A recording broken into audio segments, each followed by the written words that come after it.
Ford Escort Cosworth. Now this one has a very, very interesting story.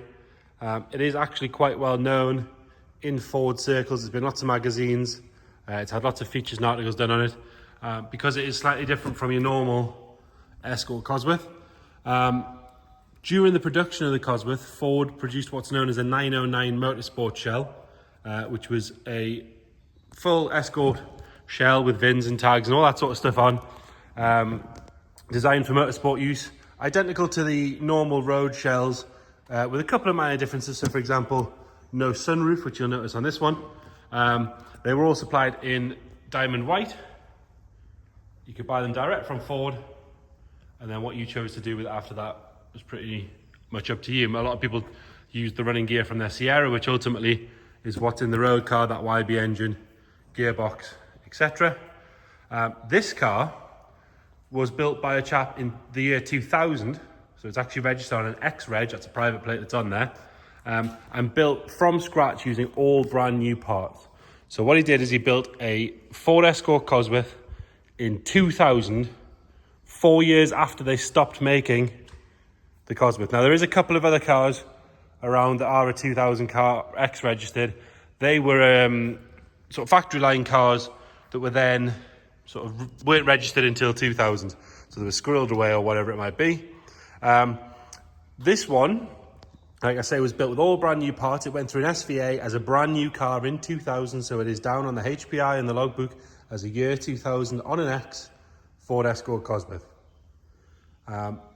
The articles and the receipts and everything show everything was built brand new parts, down to the point that the SVA, they found that it didn't have a brand new steering rack, so he did actually take the car back and have to put a brand new steering rack in for it to qualify as a new car.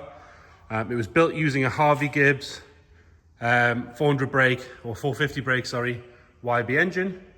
It has been built to the guy who built its perfect spec, so straight cut gearbox, so it's a standard MT75 box, but it's been upgraded with Quaife internals, straight cut, 335mm AP racing discs and calipers.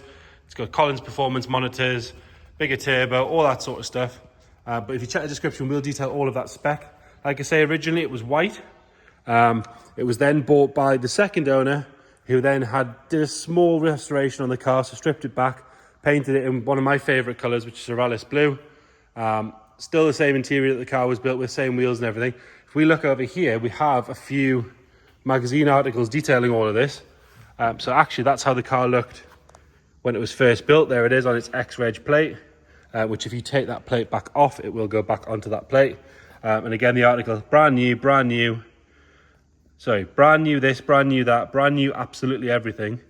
Bow down to Alan Jameson's Road and Track Escort Cosworth. And there's a huge article detailing everything on the build in there. Again, you can see it's still on those wheels. Same interior and the full engine spec with that very sought after Harvey Gibbs engine. If you Google those engines, they are the one to buy. The second article details it with the second owner. So again, built from a brand new 909 motorsport shell in 2000. Has a spec far beyond anything that left the factory in the colour it is now and in the full spec that it is now. And again, it got huge amount of magazine coverage there, and then you can see the engine bay looks the same, all that sort of stuff. Yeah, this second guy was obviously very, very particular on how he liked things. The first guy was obviously very particular on how he liked things. And then we have another magazine with an article in there as well. On top of those three, we do have a huge history file, which details, well, we've got a second set of keys with the mobilizers and everything in it. We also have loads of old MOTs, all the way back to its first one, we believe. And it's showing 19,000 miles. There's enough MOTs to back that up there as well, which is always good. Nice low mileage car. All the bits and bobs, the receipts for the SVA test, showing all of the numbers and showing that everything was new, to get you that inspection to put it on the road. One of the labels that came with the actual body shell itself, which is really nice, and the trim spec there, obviously Raven Black, which you'll see in a second. Again there, so that's how much it was. It was £8,500 for a body shell. A lot of the stuff about the engine, all the Quaife internals, and there is just receipts for everything. Hundreds and hundreds and hundreds. There is 50 or 60,000 pounds worth spent on this car, apparently, according to one of the articles. It's a load of rolling road printouts. It's currently at 398 brake horsepower. It's had the boost turned down ever so slightly. So yeah, very, very interesting story with the car. Fabulous condition, which we'll show you as we go around. I have had it down the road and it's very, very quick. Gearbox is lovely, boosts really well, no nasty smoke out the back, all that sort of stuff. But we're going to have a good look around the bodywork, move on to the interior. I'll put the camera underneath here and there, and then we'll go onto the engine bay and go for a cold engine startup. Like I say, check the description. We'll detail everything we know about the history of the car, where it's been, its full story, all that sort of stuff on that for you as well.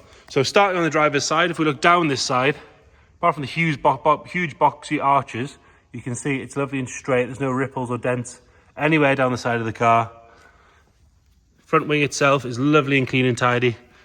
Like I say, 19,000 miles, very, very careful owners. It's obviously been very, very well cared for. There's not a single stone chip or mark. Normally they get a bit chipped up here. Inside the arch itself, you can see again, clean all the way around. There's no sign of any stone chips. Normally you get some coming through here that cause a bit of corrosion, but that one's lovely and clean and tidy. It's lovely and sharp all the way around. No rust or anything coming through there. It's on these rondelle wheels with the center locks. You can see those AP Racing discs in there as well, and calipers. It's on Yokohama tires all round, which are in lovely condition. Loads of meat left on those. Coming down this side, all nice and neat around the vent there, around the indicator. It's all been built with the correct parts, so nice Ford stamped indicators, things like that. It's not been built using cheap parts.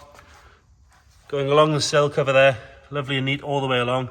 If we pop the camera underneath, you can see all good along there. And if we go further underneath, I appreciate it's dark, you can see the floor pan, all lovely and tidy. It's not caked in under seal or anything like that. Driver's door, no marks at all to note on that. It's going to make for a bit of a boring bodywork video because it is just so nice around this car. I am looking for something just to point out to whinge about, but oh, there you go. There's one tiny stone chip there. You can see how close we're having to get. That has been touched in, but it is there. That's how picky we're being on this car. And we do have one more just there on the front of the roof. But the rest of the roof, lovely and straight, no ripples or dents. For being very, very picky. There is one. You might just see it. You can't actually see it on the camera, but there's a tiny bird poo mark just there. Does look like it would polish out. Lovely and clean coming down the glass on this side. No sign of any heavy scratching or anything like that. Moving on to the rear quarter, and again you get some scratches normally up here from stone chips. We have one tiny little one that's been touched in there. But other than that, all good. Nice and neat on the edge of the body kit, and then the arch itself is sharp and solid all the way around. Lovely and neat down here. Excuse that bit of water there. But the seam there is all nice and tidy. Inside the filler cap is lovely. Another good wheel and tyre. It's on the standard caliper and discs on the back. And again, if we have another look down that side, lovely and straight. It's been a very, very good paint job, that one. Coming around at the back, all the correct badging in the right places. Tail lights on both sides are clean and bright. Lower half of the bumper is all nice and neat. And then underneath, again, it's very dark, but you can see it's all nice and neat under there. Coming up onto the top of the boot lid, normally these have a bit of cracking and things in them from people opening and closing the boot. But as you can see, even the underside on these upper and lower parts of the spoiler, all very good. And quite often you can get a bit of crazing and cracking in the paint on the top, but this one, as you can see, is excellent all the way across on both upper and lower spoilers. Around the screen on the back is all nice and neat. We get the camera down this side underneath the wiper and everything. All good along there. And then coming around on the passenger side, we look down this side, it's lovely and neat all the way down, nice and straight, not full of filler, not full of ripples. All neat down this section here. The arch itself, sharp all the way around, and again, we can get the camera in there. No sign of any stone chips, any rust coming through, anything like that. Lovely and tidy on the wheel and tyre. Along the bottom of the screen, the window on this side is all good. All the rubbers look nice and soft. They're not dried out or anything like that. It's been stored properly. Coming down this side, around the lock, around the handle, all lovely and neat. Have a look along the sill cover on this side again, all nice and straight. It's not been jacked up incorrectly or anything like that. Put the camera underneath on this side. You can see it's not thick with under seal or anything nasty like that. And I do appreciate it is dark, but with your eyes you can see it better. It is nice and clean under there. No scratches on the edge of the doors or anything like that. All nice and neat coming down that side. 1 or 2 minor stone chips, and I'm talking really minor, on the wing mirror there.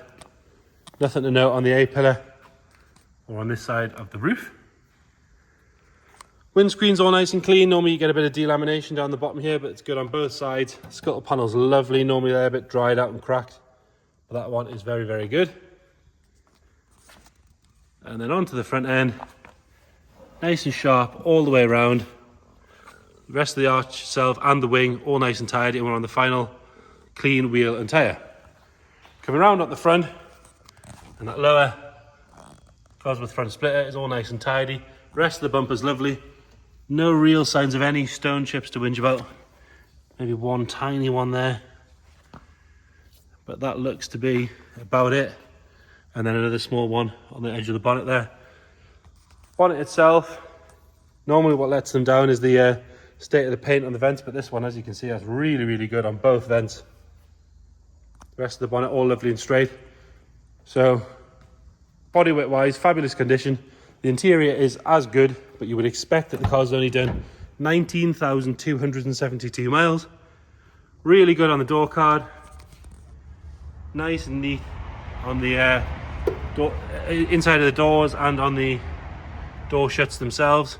You can get into this VIN plaque as well, and it's all lovely and clear in there as it should be, and it's all matching correctly. Right, like I said, 19,272 miles. Top of the dash is all nice and neat. Gauges in the centre there are good. The it has had a controller fitted in here, which has been done nice and neatly. It's been done in the blank, which is all very good. Electric windows, all that sort of stuff. We'll pop the boot while we're there. Steering wheel wise, tiny little bit of wear just there, but other than that, all very, very good. All of the heater controls and things like that are all nice and neat as well. There's no sort of wear to those or anything to whinge about on those. Getting around the steering, the gear stick, nice and neat. Around the handbrakes, all good. Driver's seat, obviously that raven black leather, really nice condition. It's still nice and matte. It's not overly shiny from use. Tiny amount of wear on the bolster there, on the bead, but tiny amount. I'm being very picky there. Rest of the seat is lovely and tidy.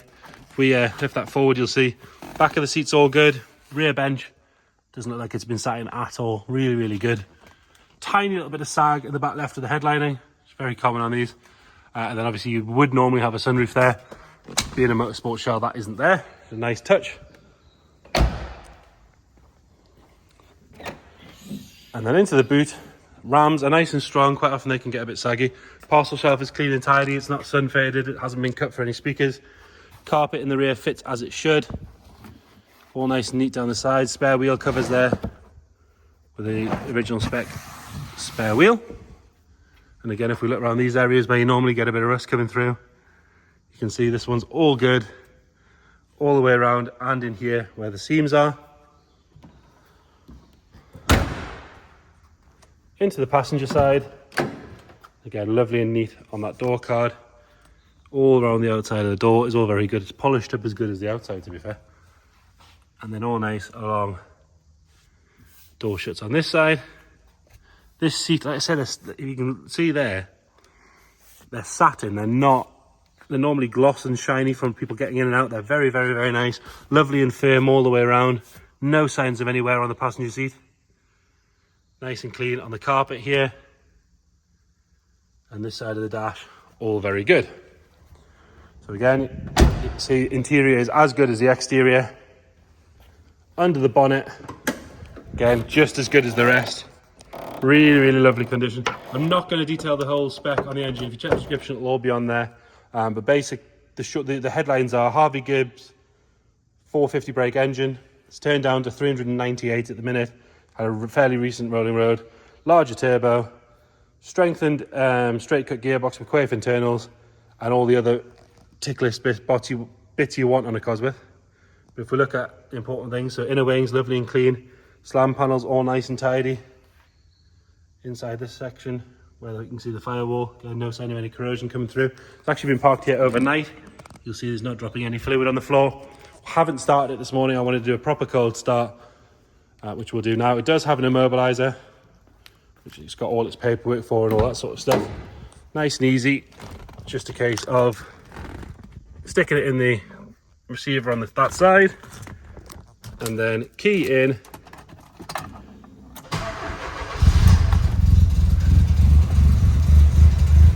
firing up on the button. Nothing nasty coming out the back.